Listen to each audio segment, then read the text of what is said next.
ठिकाणी आणि त्या संदर्भामध्ये आज संध्याकाळपर्यंत पक्षाकडनं अधिकृत नावाची घोषणा त्या ठिकाणी निश्चितपणे होईल. कारण आज मंत्रिमंडळाची पण बैठक आहे. मला स्वतःलाही अलिबागला दिशा कमिटीच्या बैठकीला जाऊन परत मुंबईला त्या ठिकाणी यायचं आहे. त्यामुळे या संदर्भातला पक्षाचा जो निर्णय आहे त्याची अधिकृत घोषणा संध्याकाळी निश्चितपणे त्या ठिकाणी होईल. उद्या अर्ज राष्ट्रवादी काँग्रेस पक्षाच्याकडून एक त्या ठिकाणी भरला जाणार आहे.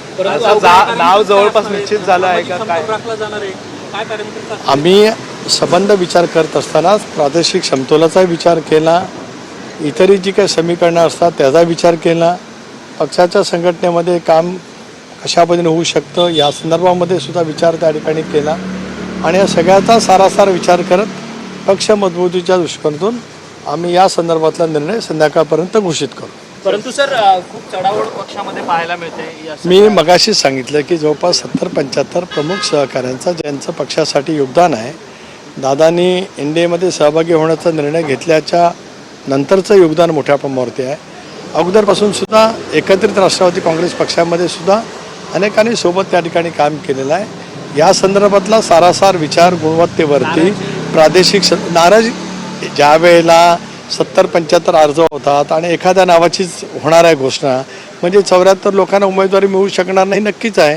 त्यामुळे हे सगळीकडेच आहे. ते काय एका राष्ट्रवादी काँग्रेस पक्षाकडे आहे अशातला काय भाग नाही. हे वेगवेगळ्या राजकीय पक्षामध्ये ज्यावेळेला इच्छुकांची संख्या वाढत राहते त्यावेळेला स्वाभाविकपणाने एकच जागा आमच्या वाट्याला येणार आहे आमच्या संख्याबळानुसार. आज आमचं संख्याबळ 39 आहे. बहिणींचा निकाल 4 तारखेला लागेल त्यावेळेला आम्ही पुन्हा त्याच्यावरती पोचणार आहोत. अशा वेळेला या सगळ्या बाबी त्या ठिकाणी आहेतच.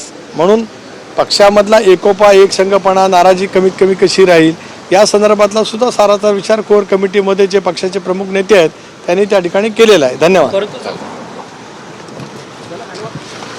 संध्याकाळपर्यंत राष्ट्रवादीकडून उमेदवारी जाहीर केली जाईल. उद्या एक उमेदवारी अर्ज दाखल केला जाईल असं सुनील तटकरे यांनी सांगितलेलं आहे.